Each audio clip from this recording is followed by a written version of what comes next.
திருநெல்வேலியவே அதிர வச்சிருக்கு ஒரு ஆணவ கொலை. திருநெல்வேலி மட்டும் இல்லைங்க, தமிழ்நாட்டையே அதிர வச்சிருக்கு. இந்த மாதிரி ஒரு கொலை பட்டப்பகல்ல படு பயங்கரமா நடந்திருக்கு.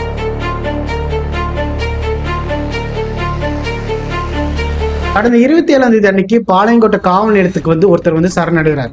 தான் ஒருத்தரை வெட்டி கொலை செஞ்சுட்டேன்னு சொல்லிட்டு. தூத்துக்குடி மாவட்டம் ஏரலுக்கு பக்கத்துல உள்ள ஆறுமுக மங்கலத்தை சேர்ந்தவர் சந்திரசேகர் தமிழ்செல்வி.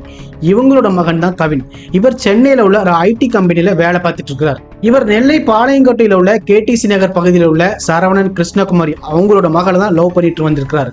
பொண்ணோட அப்பாவும் அம்மாவான சரவணனும் கிருஷ்ணகுமாரியும் 2 பேருமே போலீஸா தான் வேலை பார்த்துட்டு இருக்காங்க. இதுக்கு முன்னாடி அவங்க தூத்துக்குடியில இருந்தப்போ அவரோட மகனும் கவினும் ஒரே ஸ்கூல்ல தான் படிச்சுட்டு இருந்திருக்காங்க. சின்ன வயசுல இருந்தே அவங்க 2 பேருமே ஃப்ரெண்ட்ஸா தான் இருந்திருக்காங்க. அதுக்கப்புறம் தான் 2 பேருமே லவ் பண்ணவ ஆரம்பிச்சிருந்திருக்காங்க. போலீஸ் குடும்பத்துக்கு 24 வயசான சுர்ஜித் அப்படிங்கிற மகனும் இருந்திருக்காங்க. அந்த சுர்ஜித்தோட அக்காவை தான் கவின் லவ் பண்ணியிருக்கிறாரு. அந்த பொண்ணும் கவினும் லவ் பண்றது சுர்ஜித்தோட வீட்டுல தெரிஞ்சிருக்கு. இந்த 2 பேரும் லவ் பண்றது அந்த பெண் வீட்டாருக்கு தெரிய ஆரம்பிச்சிருக்கு. ஆனா 2 பேருமே வெவ்வேறு சமூகத்தை சேர்ந்தவங்க. அந்த காரணத்தினாலதான் பெண் வீட்டாருக்கு இந்த காதல் அப்புறம் திருமணத்துல இன்ட்ரெஸ்ட் இல்லாம இருந்திருக்கு. இவங்க 2 பேருமே கடந்த 9 வருஷமா லவ் பண்ணிட்டு தான் இருந்திருக்காங்க. 2 பேருமே ஸ்கூல்ல படிச்சவங்க. அந்த பெண் சித்த மருத்துவரா இருக்கிறாங்க. கவின் ஐடி ஊழியரா இருக்கிறாங்க. 2 பேருக்குமே ரொம்ப வருஷமா பழக்கம் இருக்கிறதுனால கவின் அப்பப்போ அந்த பொண்ணு அடிக்கடி பார்த்துட்டும் வருவாரு. அந்த பெண் சித்த மருத்துவரா பாளையங்கோட்டையில தான் வேலை பார்த்துட்டு இருக்காங்க. இப்படி அடிக்கடி கவின் அந்த பொண்ணை பார்க்க வரும்போதுதான் சுர்ஜித் அவருக்கு ஒரு வார்னிங் கொடுத்திருக்கிறாரு. சுர்ஜித் கவினை கூப்பிட்டு இந்த பழக்க வழக்கம் கூடாது, லவ் பண்றதை விட்டுரு அப்படிங்கிற மாதிரி வார்னிங் கொடுத்திருக்கிறாரு. ஆனாலுமே கவின் அதை கேட்கவும் செய்யல. கடந்த 27ஆம் தேதி என்ன நடந்துச்சுன்னா, கவின் சென்னையில இருந்து பாளையங்கோட்டைக்கு லீவுக்காக வந்திருக்கிறாரு. அப்பதான் அவருடைய தாத்தாவுக்கு உடம்பு சரியில்லாம இருந்திருக்கு. அதனால அவருடைய தாத்தாவை பாளையங்கோட்டையில் உள்ள சித்தா ஹாஸ்பிட்டலுக்கு சிகிச்சைக்காக கூட்டிட்டு வந்திருக்கிறாரு. அந்த சித்தா ஹாஸ்பிட்டல்ல தான் அவருடைய லவ்வரும் டாக்டரா வேலை பார்த்துட்டு இருக்காங்க. அந்த ஹாஸ்பிட்டலை வச்சுதான் கவினும் அந்த லவ்வரும் பேசிட்டு இருந்திருக்காங்க. அங்க தாத்தாவை கொண்டு ஃபேமிலியோட காமிச்சிட்டு உடம்பெல்லாம் என்ன பண்ணுது அப்படிங்கிற கன்சல்டேஷன்லாம் எடுத்த பிறகு ஹாஸ்பிட்டல்ல இருந்து வெளியே வந்த கவினுக்கு ஒரு பெரிய அதிர்ச்சியா இருந்துச்சு. வெளியில பார்த்தா கவினோட தம்பியான சுர்ஜித் வெளியில நின்றுட்டு இருந்திருக்கிறாரு.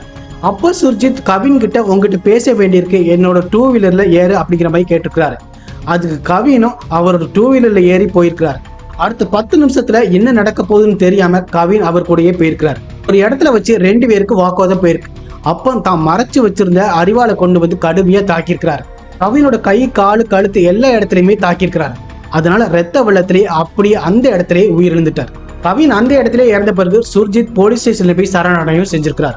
இந்த விஷயத்தை கேள்விப்பட்ட கவினோட பேரண்ட்ஸ் அப்புறம் சொந்தக்காரங்க எல்லாருமே போராட்டம் பண்ண ஆரம்பிச்சிட்டாங்க. இதுல அவங்க என்ன சொல்றாங்கன்னா, சுர்ஜித்தை மட்டும் அரெஸ்ட் பண்ணக்கூடாது, சுர்ஜித்தோட பேரண்ட்ஸான அப்பா அம்மா 2 பேருமே அரெஸ்ட் பண்ணுங்க அப்படின்னு சொல்லிட்டு போராட்டம் பண்ணவும் ஆரம்பிச்சிட்டாங்க. கவினுக்கு ஒரு தம்பியும் இருக்கிறாங்க. அவருமே சாஃப்ட்வேர் இன்ஜினியரா தான் இருக்கிறார்.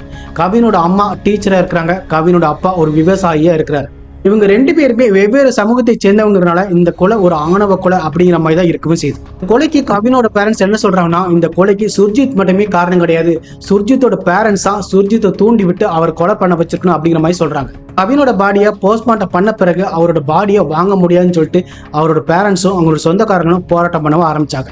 அந்த போராட்டம் நடக்கும்போது எந்த பெண்ணை காதலிச்சாரோ அந்த பெண்ணையும் கைது செய்யப்படணும் அப்படிங்கிற மாதிரி போராட்டத்தில் ஈடுபடவும் செஞ்சாங்க.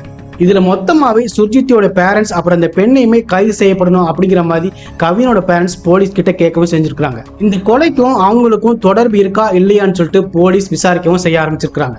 இவங்களோட போராட்டம் நடந்த சமயத்துல தான் போலீஸ் 24 மணி நேரத்துல நடவடிக்கை அவங்களுக்கு உறுதியும் கொடுத்திருக்காங்க. ஒரு ஆணவ கொலை சம்பவம் திருநெல்வேலியில நடந்திருக்கிறதா ஒரு மிகப்பெரிய அதிர்ச்சியும் பரபரப்பையும் ஏற்படுத்தியிருக்கு. தமிழ்நாட்டுல எல்லா ஜாதியினருமே ஒன்றுதான் அப்படின்னு சொல்லிட்டு விழிப்புணர்வும் கொண்டு வரணும். சில சமயம் காதல் பண்ணா கொலையில போய் தான் முடியவும் செய்யுது. அதை அரசாங்கம் தான் பொதுமக்கள் கிட்ட நல்ல விழிப்புணர்வு கொண்டு வரவும் செய்யணும். அதே நேரத்துல அந்த குற்றவாளிகளுக்கு சரியான தண்டனை கிடைக்கவும் செய்யணும்.